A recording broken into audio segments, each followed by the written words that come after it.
Nous vous informons que ce programme est déconseillé aux moins de 10 ans. Une serveuse épouse un millionnaire pour son argent. Elle se retrouvait avec un homme qui disposait de millions de dollars. Elle était impatiente de tout dépenser. Mais tout cet argent ne suffit pas à assouvir sa soif de danger.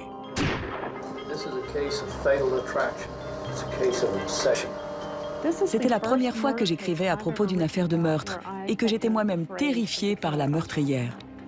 Venue du Texas, une histoire perverse qui met en scène avidité, trahison et meurtre.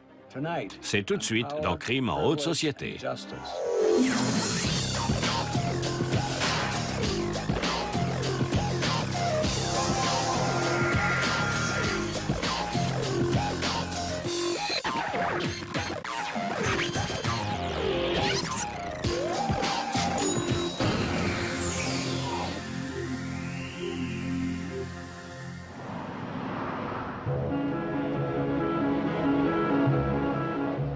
Steve Beard est l'incarnation du rêve américain. Suite à la vente d'une chaîne de télévision pour plusieurs millions de dollars, il investit dans un centre commercial et se fait construire un domaine dans un des quartiers les plus huppés d'Austin. Le millionnaire de 75 ans à la retraite mène la grande vie en compagnie de sa jeune épouse et de leur fille adorée. Mais une nuit d'octobre 1999, Steve Beard se réveille en sang et souffrant atrocement. À 3h13 du matin, il appelle la police.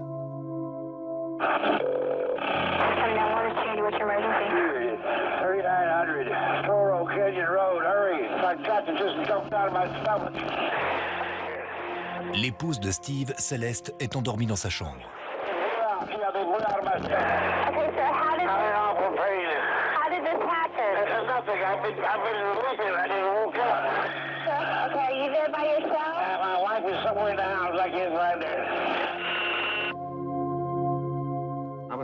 J'étais le premier policier sur les lieux. À mon arrivée, j'ai frappé à la porte principale sans obtenir de réponse. J'ai fait le tour jusqu'à une petite terrasse où il y avait une porte vitrée et j'ai vu de la lumière à l'intérieur. Je n'ai rien entendu du tout. Je me souviens seulement des gyrophares à l'extérieur. Je n'avais aucune idée de ce qui se passait. À travers la porte vitrée, je pouvais apercevoir Steven Beard allongé dans son lit. Il avait l'air grièvement blessé. J'ai brisé la vitre à l'aide de ma matraque. Lorsqu'on est entré dans la chambre de mon père, il y avait déjà des gens qui s'occupaient de lui. L'épouse de Beard, Céleste, est dans l'entrée. Ses pleurs retentissent dans toute la maison. Céleste criait « Faites qu'il ne meure pas ». Mais qu'est-ce qui s'est passé? Faites qu'il ne meure pas. Steve est transporté à bord d'un hélicoptère jusqu'à l'hôpital le plus proche. Il est dans un état critique. Après quelques minutes dans la chambre, un collègue et moi-même avons découvert une cartouche de fusil. C'est à ce moment-là que tout a basculé. J'ai décrété que la maison était une scène de crime. Un des policiers m'a demandé si mon père était suicidaire. J'ai dit non, pourquoi? On lui a tiré dessus? Et on m'a répondu oui, mais ne dites rien à votre mère. Tandis que la police tente de trouver l'auteur du crime, la famille de Steven Beard se précipite à l'hôpital. Une chose est sûre, l'histoire de Beard, qui a fait fortune en partant de rien, n'aura pas la fin heureuse qu'il désirait. Steve Beard vient au monde dans une famille pauvre à Dallas. Ambitieux depuis le plus jeune âge, il rêve de devenir médecin. Puis la Seconde Guerre mondiale éclate et Steve s'engage dans la marine. À son retour, il est engagé dans un grand magasin. C'est là qu'il rencontre Elise Adams. Steve ne gagne pas beaucoup d'argent, mais il est amoureux. En 1951, il épouse Elise. De cette union naissent 3 enfants. Ma mère était auprès de mon père quand il travaillait pour un maigre salaire de 15 $ par semaine. Elle a traversé les années de vache maigre à ses côtés quand il devait trimer pour joindre les deux bouts. Steve et sa famille déménagent à Austin où il déniche un poste dans la publicité. Il commence modestement, mais grâce à son intelligence et son travail acharné, il grimpe rapidement les échelons. En 1978, il accède à un poste de cadre supérieur. Mais Steve a d'autres ambitions. Il devient cofondateur de la première chaîne de télévision indépendante d'Austin. Steve était un véritable bourreau de travail. Quand il travaillait au développement de la chaîne, il avait toujours son emploi à Fort Worth, chez Blair Advertising. Il a fait ça pendant des années. Il était très exigeant. La chaîne KBVO remporte un énorme succès et Steve devient un magnat des médias locaux. Mais en 1993, il est frappé par une tragédie. Après 42 ans de mariage, sa femme Elise meurt d'un cancer. Steve décide alors de vendre la chaîne de télévision au prix de 54 millions de dollars. Il est désormais très riche et célibataire. On est parti en voyage en Europe. Certaines femmes célibataires étaient comme des vautours tournant autour d'une carcasse dans le désert. Lui, il voulait juste qu'on le laisse tranquille. Steve passe de plus en plus de temps au country club d'Austin. C'est là qu'il remarque une serveuse âgée de 32 ans, Céleste Martinez. Il a dit qu'il avait engagé une femme de ménage. C'était Céleste. Peu de temps après, il s'est fait accompagner au Super Bowl par sa femme de ménage. Je me suis dit, oula, elle ne fait plus seulement le ménage. Il y avait cette femme séduisante d'une trentaine d'années qui lui tournait autour. Il habitait seul dans une immense maison, il était à la retraite et s'ennuyait. Et là, il avait trouvé une belle jeune femme pour l'accompagner dans ses voyages et apprécier la cuisine gastronomique et les bons vins. Alors pourquoi pas? Mais la nouvelle compagne de Steve traîne un lourd passé. Elle a divorcé 3 fois et a consommé de la drogue dans le passé. Déménageant de ville en ville, Céleste a laissé ses jumelles en foyer d'accueil à maintes reprises. Mais à présent, elle cherche à s'établir avec un homme. Un homme riche. Mon père était inflexible. Il n'en faisait toujours qu'à sa tête. Il avait toujours été un meneur. J'aurais pu me jeter en bas d'une tour avec une banderole disant « Ne fais pas ça, ça n'aurait absolument rien changé ». Le 18 février 1995, Steve Beard épouse Céleste Martinez. Elle a 32 ans, il en a 70. Selon les conditions du contrat de mariage, Steve remet à Céleste un montant de 500 000 $. Elle recevra 500 000 $ supplémentaires après 3 ans de mariage. Céleste se met immédiatement à dépenser sans compter, dilapidant son demi-million de dollars en 6 mois.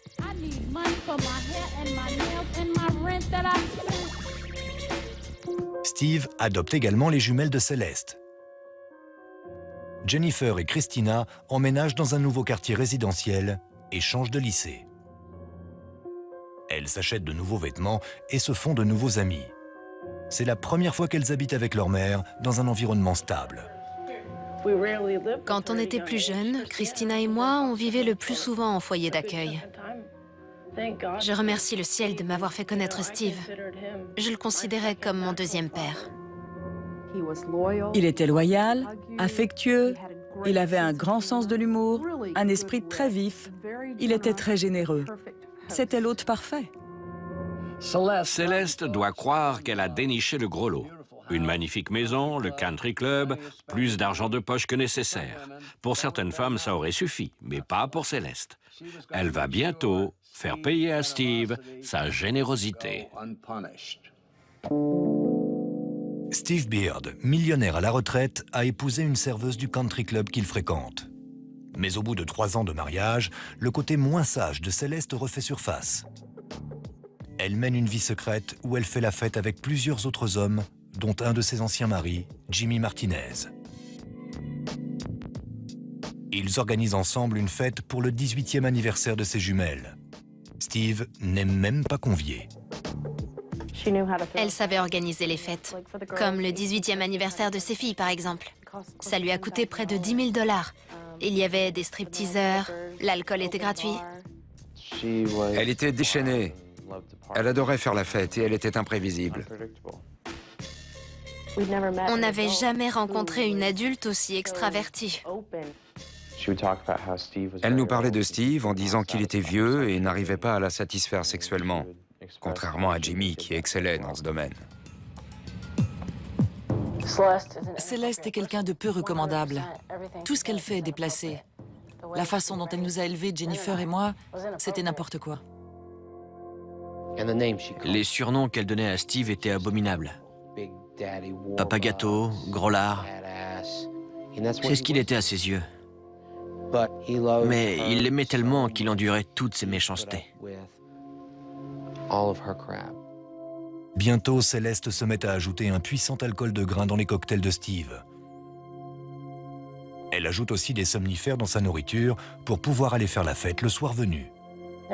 C'était pénible de voir ce que lui faisait subir Céleste. Je regrette de ne pas être intervenue plus tôt. Enfin, lorsque Steve apprend que Céleste a dépensé plus de 300 000 $ en divertissement et en achats divers, il la met à la porte et menace de divorcer. Il lui avait déjà donné tout ce qu'il avait promis. Alors, elle n'obtiendrait rien en cas de divorce. Il vendrait les maisons et elle obtiendrait la moitié.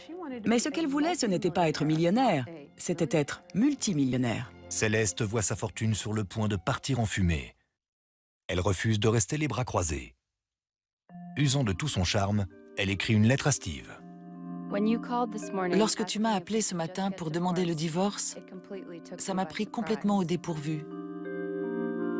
J'apprécie tout ce que tu as fait pour nous. Je t'aime de tout mon cœur. La lettre n'a pas l'effet escompté. Tandis que Steve entame la procédure de divorce, Céleste réagit plus violemment. Elle menace de se suicider, portant une arme à sa tempe devant sa fille Christina. Mais l'arme n'est pas chargée. Mince, j'ai des ennuis. Si c'est comme ça, je vais me taillader les poignets. Non, je vais me tirer une balle dans la tête. Ah zut, je ne sais pas charger une arme. C'était de la comédie, mais Steve a marché. Les gens de la génération de Steve tentent d'éviter le divorce autant que possible. Ils considèrent le mariage comme étant sacré. Je crois que ça a joué dans sa décision. Au début du printemps de 1999, Steve fait interner Céleste dans un hôpital psychiatrique. À 1 200 $ la journée, Timberlawn est un établissement de luxe que seuls les plus nantis peuvent payer. Quelques jours plus tard, Céleste rencontre une femme qui va changer sa vie à jamais, Tracy Tarleton. Tracy Tarleton souffrait de troubles bipolaires et était régulièrement internée au service psychiatrique. Sa mère avait gravement abusé d'elle.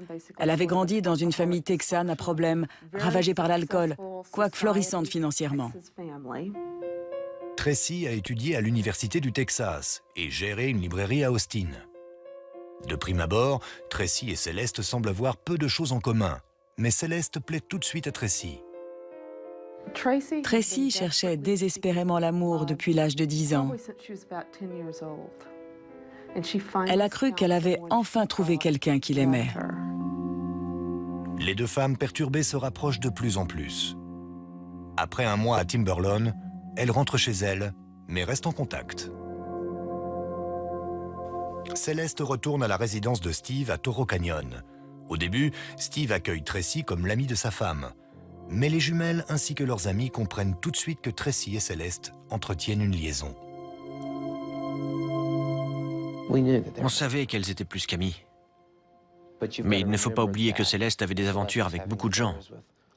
Toutes les 2 ou 3 semaines, elle débarquait avec quelqu'un d'autre. C'était évident quand elles étaient ensemble. On voyait à leur façon de se toucher et de se sourire que ce n'était pas une relation platonique. Les deux femmes passent toute leur journée ensemble. L'obsession que Tracy nourrit envers Céleste semble croître de jour en jour. On percevait des changements dans l'attitude de Tracy envers Céleste.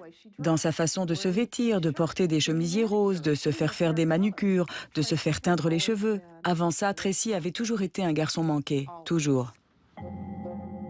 L'ambiance à Toro Canyon devient délétère.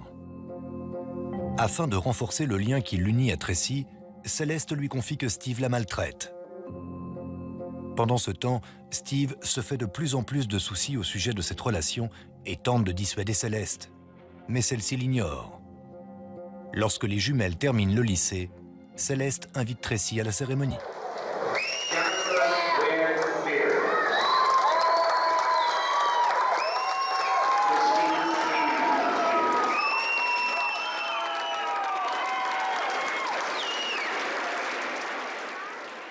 Plus tard dans la soirée, une fête est organisée chez Jimmy Martinez à cette occasion. Là encore, Steve n'est pas invité. Tracy est ivre. Jimmy et Céleste la renvoient chez elle lorsqu'elle prend trop de liberté avec Céleste. La relation entre Céleste, Tracy et Steve est vouée à la catastrophe. Il semble que toutes les parties concernées soient dans le déni. Ce n'est qu'une question de temps. 5 semaines plus tard, la catastrophe a lieu. Dans l'espoir de séparer les deux femmes, Steve décide d'emmener Céleste en vacances en Europe. Ce jour-là, Céleste, Christina et Steve font leur bagage à la maison. Jennifer est sortie avec des amis. Céleste semblait particulièrement étrange ce soir-là. Elle n'arrêtait pas de nous téléphoner. Chris, Jennifer et moi, on en a discuté. On a bien senti que quelque chose n'allait pas. Qu'il allait se produire quelque chose, mais on ne savait pas quoi. À 3 heures du matin, quelqu'un fait intrusion dans le jardin du 3900 Toro Canyon Road. Il contourne la piscine et se dirige vers la maison. L'intrus traverse la terrasse, ouvre la porte vitrée et pénètre dans la chambre de Steve. Puis il pointe son arme sur Steve et tire.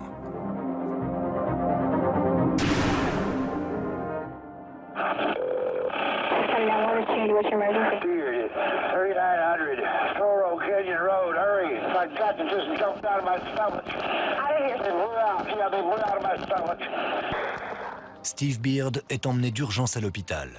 Christina reste à la maison afin d'annoncer la nouvelle à sa sœur. Ça a été un appel pénible.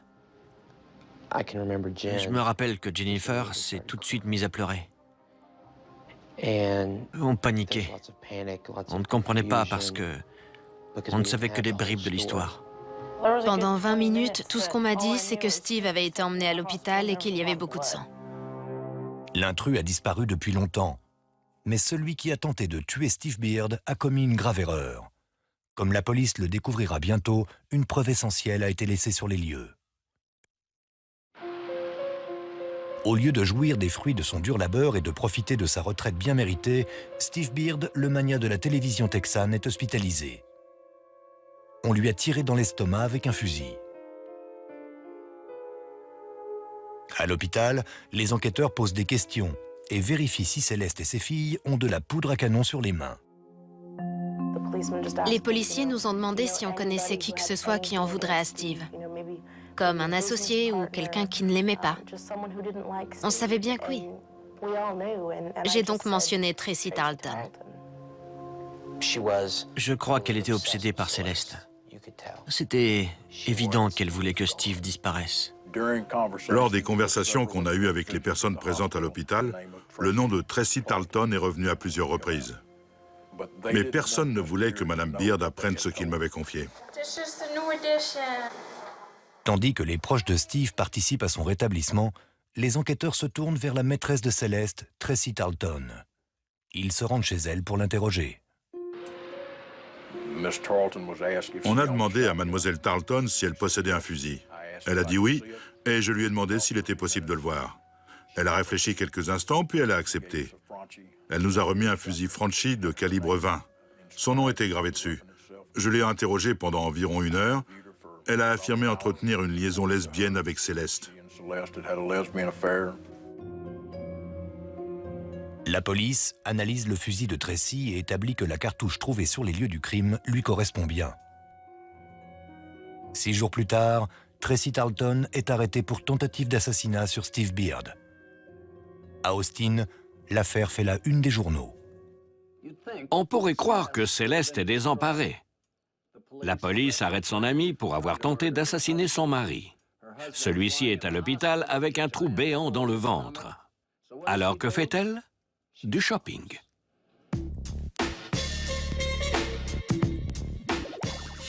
Elle est allée s'acheter un bijou d'une valeur de 80 000 $.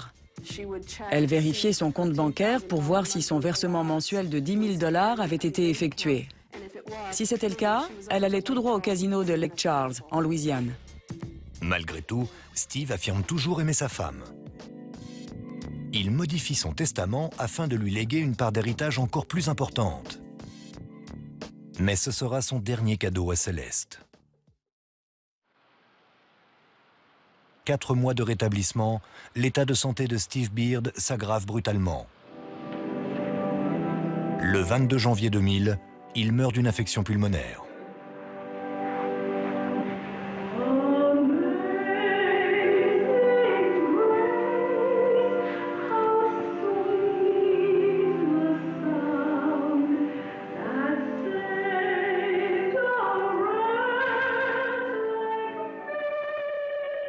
À sa mort, Steve vaut plus de 10 millions de dollars. Céleste est en passe d'obtenir des avoirs et des biens immobiliers s'élevant à 6,5 millions de dollars. Les 5 enfants de Steve doivent se diviser le reste. Steve Beard est inhumé à côté de sa première femme. Mais ce qui trouble encore plus Céleste, c'est que la banque gèle son héritage. Après la mort de Steve, elle s'est retrouvée à court d'argent, parce que la banque a refusé de lui donner assez. Elle lui a remis des sommes énormes, comme 20, 30, 40 000 dollars, mais ce n'était pas suffisant. Ayant besoin d'argent, Céleste trouve la solution en faisant travailler ses filles.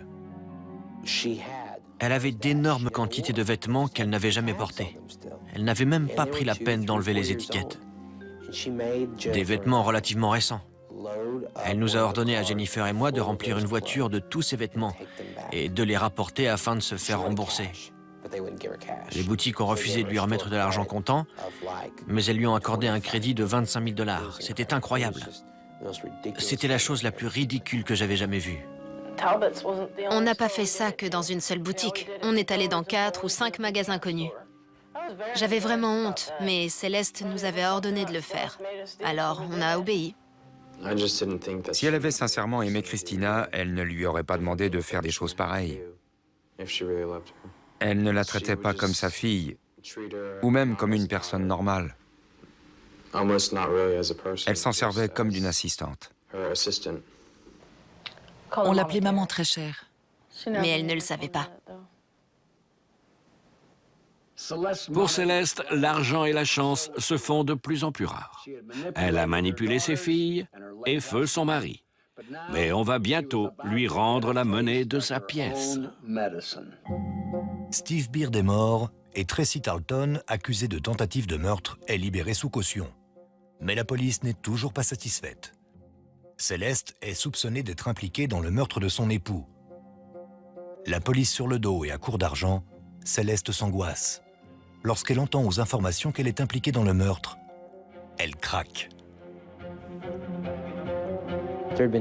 On a entendu aux informations qu'on soupçonnait son implication dans le meurtre de Steve. Elle a complètement perdu la tête. Elle nous a demandé si on était prêt à commettre un suicide collectif. C'est là que je me suis dit que cette femme était complètement cinglée. Céleste retourne de son propre chef dans un établissement psychiatrique. A-t-elle compris qu'elle ne se maîtrise plus? Apparemment pas. On ne savait jamais à quoi s'attendre avec elle. Elle aurait aussi bien pu plonger un sèche-cheveux dans son bain, tenter de s'ouvrir les veines, ou même sauter hors d'une voiture en marche. C'était vraiment terrifiant. Au bout de quelques semaines à Timberlawn, Céleste appelle Christina et lui demande de venir la chercher. Mais Christina a peur et refuse d'y aller. Elle est devenue très méchante. Elle m'a prévenu que si je n'allais pas la chercher, je le regretterais. Mais Jennifer, la sœur de Christina, accepte d'aller chercher Céleste. Elle s'y rend en compagnie de son petit ami de l'époque, Chris Douze. Ce soir-là, les jumelles vont voir le côté obscur de leur mère et leur vie va être changée à jamais. Elle est entrée dans l'ascenseur en nous pressant de partir. On avait ses valises et on a couru jusqu'à la voiture. Céleste téléphone ensuite à Christina qui est toujours à la maison. Christina enregistre la conversation à son insu en utilisant le répondeur. Christina, what are you saying by deliberately disobeying me? Huh? What don't you know? Because I'm a work person and my father, he molested me. You know what you don't know? Huh? Because I've been that cruel to you? No. Then why don't you say that I hurt you worse than my dad hurt me? Because you did. You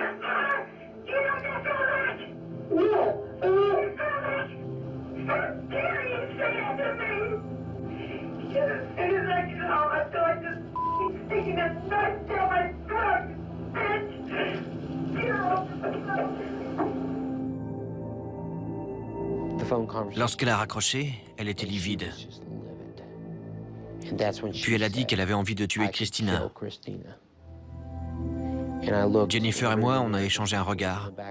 On savait qu'il était temps de faire nos valises. On savait qu'on ne retournerait jamais plus à la maison. Après ce trajet en voiture, on savait qu'il n'existait aucune serrure au monde capable de nous protéger d'elle. Suite aux tirades et aux menaces proférées par Céleste, Jennifer et ses amis sont convaincus qu'elle est responsable de la mort de Steve. Mais Christina n'arrive toujours pas à y croire. C'est celle que sa mère réussissait toujours à manipuler. Celle qui aimait sa mère. C'était difficile pour elle. Elle ne savait plus quoi penser. Je savais que je ne pourrais pas tenir tête à Céleste pendant toute ma vie. J'essayais de trouver la force nécessaire pour me détacher d'elle. Je me demandais qui serait Christina sans Céleste. Pouvez-vous imaginer à quel point c'est dévastateur d'avoir une mère qui, au lieu de vous aimer, prendre soin de vous, vous caresser, vous réconforter et assister à votre mariage, passe son temps à menacer des gens? Il y a eu toute une série d'événements plus effrayants les uns que les autres. Le lendemain, Christina reçoit un autre appel de sa mère qu'elle enregistre également. What are you so frightened of? You think you know me, but you don't. When you came home, I was going to say, I hired somebody to kill her.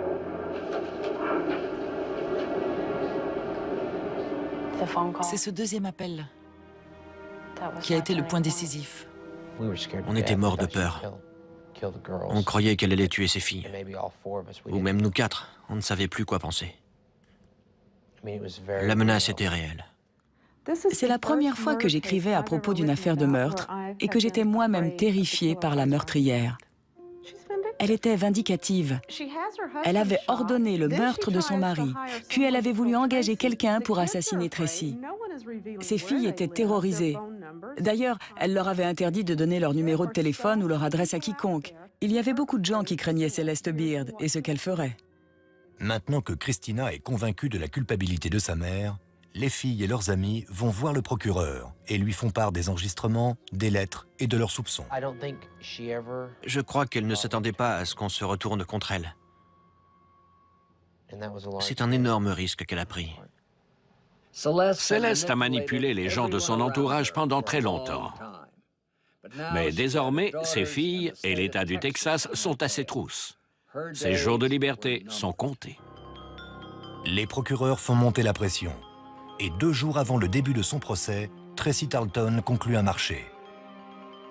Elle accepte de témoigner contre son ancienne maîtresse. J'ai demandé à quelqu'un pourquoi Tracy s'était retournée contre Céleste. Je croyais que c'était parce qu'elle allait être emprisonnée à vie, ou peut-être même être condamnée à mort. Mais on m'a dit que c'est parce qu'elle s'était enfin rendue compte que Céleste ne l'aimait pas. Le 28 mars 2002, Céleste Beard est arrêtée et accusée de meurtre. Toutes les preuves sont contre elle. Mais elle jouit de 2 atouts. Son habileté à manipuler ses proches et l'argent que lui a légué son défunt mari.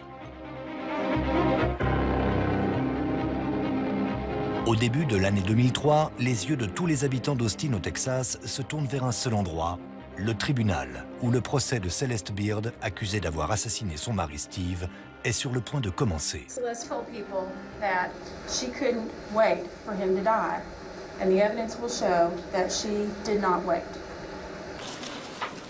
L'avocat de Céleste, Dick DeGuerin, est célèbre pour avoir représenté des clients tels que Robert Durst et la secte des Davidiens. Dick DeGuerin est originaire du Texas. Ses états de service sont impressionnants, tout comme ses honoraires.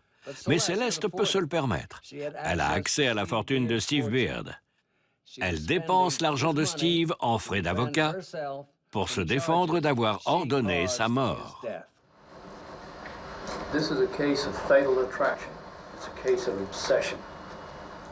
L'accusation affirme que Céleste a manipulé sa maîtresse, Tracy Tarleton, pour qu'elle tue son mari. Mais selon De Guerin, Tracy aurait tenté de tuer Steve pour des raisons personnelles. Unencouraged, undirected, uncommanded, on her own, Tracy Tarleton entered Stephen Beard's bedroom with a 20-gauge shotgun loaded with birdshot. Financés par la fortune de Steve, les avocats de Céleste dépensent 500 000 $ pour sa défense. Ils vont jusqu'à appeler 45 experts pour témoigner dans tous les domaines, des finances à la santé mentale.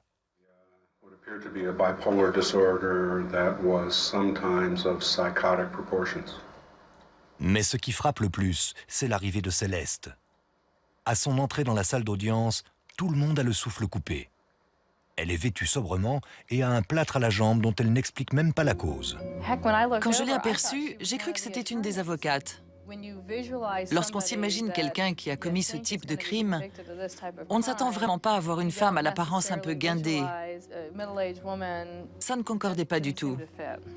Elle est charmante. C'est comme ça qu'elle embobine tout le monde. Elle zézait légèrement, elle semble douce. Pendant le procès, elle est restée assise bien convenablement avec ses mains sous la table. Mais tandis que le procès suivait son cours, on a remarqué que son attitude n'était pas toujours la même. Son caractère changeait comme ça. Même si Céleste n'est pas appelée à la barre, les procureurs passent un enregistrement de sa déposition afin de mettre en doute sa crédibilité.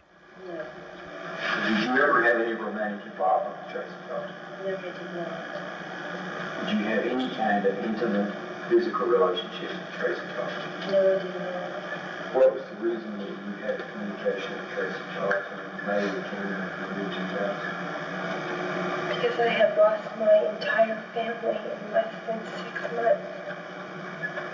Did you ask her if she shot Stephen Beard?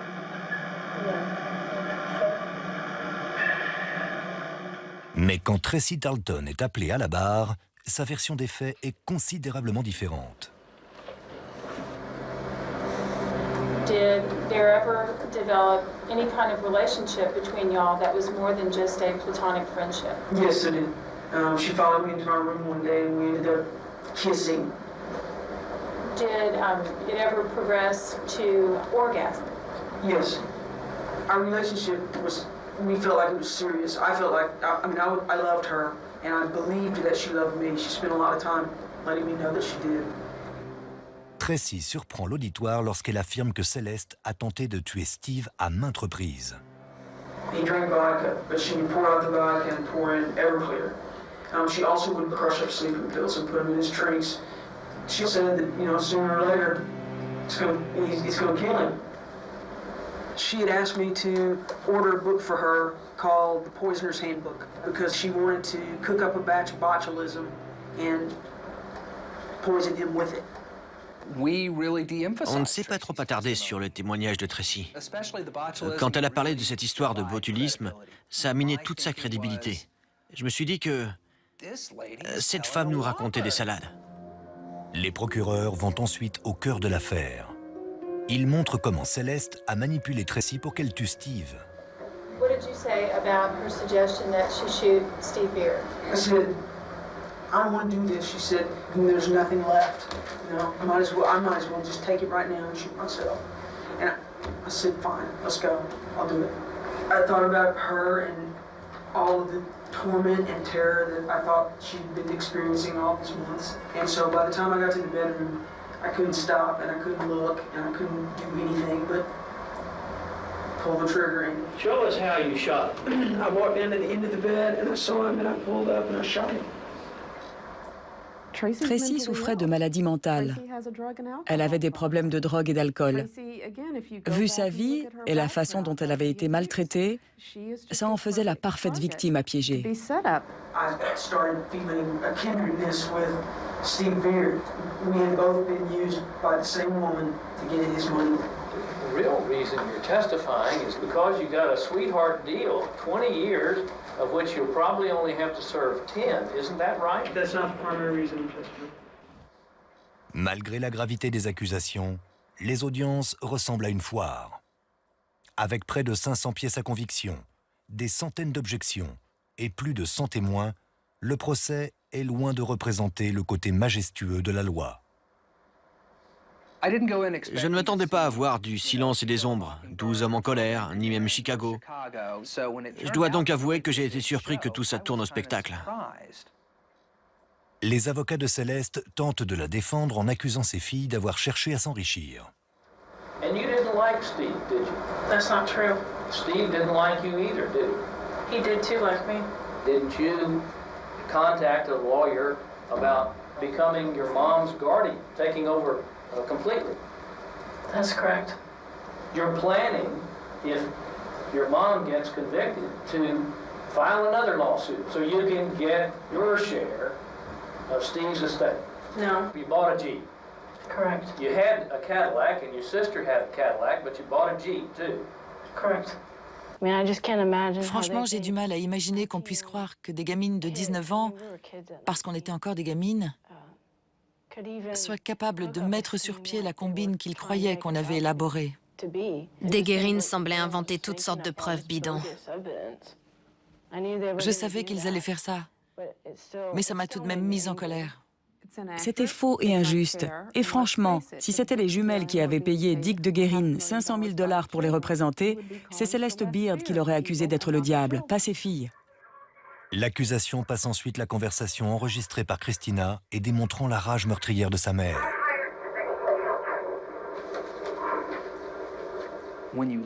Quand on écoute ces enregistrements, c'est comme si on arrivait à voir son âme à nu, à l'état brut. Et je n'ai pas aimé ce que j'ai vu. J'aimerais ajouter que notre rôle n'était pas de juger pour savoir si c'était quelqu'un de bon ou de mauvais, mais seulement pour savoir si elle était coupable de meurtre. Je ne m'en ferai pas une amie personnelle, mais tout ça ne fait pas d'elle une meurtrière pour autant. Presque toutes les preuves sont indirectes. Les jumelles ont en effet tout à gagner financièrement si Céleste est déclarée coupable. Et Tracy est loin d'être le témoin idéal.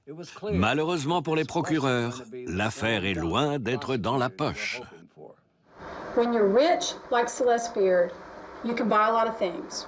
You can buy a lot of friends, you can buy a lot of lawyers, and you can buy a lot of witnesses. Folks, if you say that Celeste Beard is not guilty, with all of this evidence, then you're going to tell her that her money can't buy anything. This soap opera that we went through for 4 weeks does not prove Celeste is a killer or wanted her husband dead or did anything to do it. The only evidence they have is Tracy Tarleton, and Tracy Tarleton can't be believed. She can't be believed because she has such a stake in it, but not only because of that, but because she's a crazy woman. Celeste is not guilty. All rise, please. Après 4 semaines d'audience et 23 heures de délibération, le jury va prononcer son verdict dans le procès de Celeste Beard pour meurtre. Before we bring the jury out, if there is anyone in the courtroom who feels that they may have an emotional outburst, I would ask that you please leave the courtroom at this time. Ms. Johnson, would you please stand? Sincèrement, ça faisait 3 ans qu'on attendait ce moment. Je me sentais fragile nerveusement. C'était impossible de savoir ce que 12 inconnus allaient décider. Madam Foreperson, please read the entire form. The State versus Celeste Beard Johnson. Verdict of the jury. Verdict Form 1, capital murder. We, the jury, find the defendant, Celeste Beard Johnson, guilty of the offense of capital murder. Thank you, Madam Foreperson. J'ai été submergée par une vague d'émotions. Je ne m'attendais pas à ce que ça m'affecte à ce point. Mais quoi qu'il arrive, on était perdantes. C'est notre mère et elle allait passer le reste de sa vie en prison. Personnellement, j'ai été soulagée de voir que les 12 jurés aient cru en notre version des faits. Mais j'ai aussi éprouvé de la tristesse. Parce qu'en dépit de tout, il y a des moments où j'ai pitié pour elle. J'ai l'impression d'avoir failli à mon devoir. Celeste Beard est condamnée à 2 peines de 40 ans de prison consécutives et à une amende de $10 000. We believe sincerely in Celeste's innocence. Mr. Beard, How do you feel? It's sad to have to say it, but I have to thank Tracy Tarleton, too. I mean, she shot my father, but without her, we wouldn't have gotten to here. Tout ce que Céleste faisait, c'était pour son propre intérêt. Pas l'intérêt de son cœur ou de son âme, mais un intérêt matériel, financier. Quelqu'un avait parlé un jour d'une personne qui n'avait pas d'âme, et ma mère avait répondu que tout le monde en avait une. Dans le cas de Céleste Beard, on doute presque qu'elle ait une âme. Les jumelles continuent d'affirmer qu'il n'était aucunement question d'argent, mais de justice et de clore un chapitre de leur vie marqué par la peur.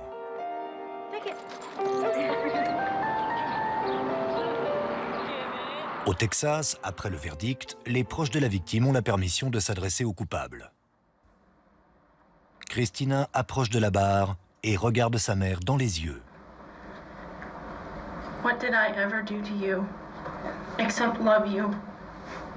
And this is how you treated us like trash. You say we turned on you? Well, you turned on us. You turned on the whole Beard family. He let you into his home, loved you, honored, obeyed you. And you violated him and murdered him. You are guilty. Shame on you.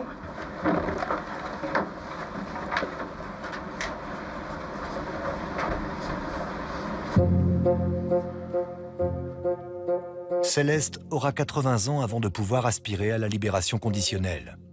Elle continue de nier toute implication dans la mort de Steve et elle n'a pas pardonné à ses filles. Elle fait alors une dernière tentative désespérée pour obtenir l'argent de Steve. Elle envoie au dépositaire de sa succession une lettre demandant que son allocation mensuelle de 12 000 $ soit rétablie et que 500 000 $ soient mis à sa disposition pour son appel. Sa demande est refusée. Elle était fichue et elle le savait. Et même si Steve s'était rétabli, elle savait qu'elle pouvait faire une croix sur sa poule aux œufs d'or, parce qu'elle n'était plus tout jeune. Le plus terrible, c'est que si j'avais lu dans son jeu et que j'avais eu la force d'en parler à Steve, il serait peut-être encore parmi nous aujourd'hui. C'est difficile à accepter. Je crois que c'est une histoire qui reflète à la perfection Austin, le Texas et les États-Unis des années 90. Le narcissisme, la gratification immédiate. C'est ce qui est arrivé à Céleste. Elle a trouvé son capital risque, elle a laissé passer sa chance et s'est retrouvée sur la paille. Le pouvoir de persuasion de Céleste et sa défense onéreuse n'ont pas su lui rendre sa liberté. Mais pour les jumelles, la famille de Steve Beard et tous ceux qui ont souffert par sa faute, justice a enfin été rendue. C'était Dominique Dunn. Merci de nous avoir suivis.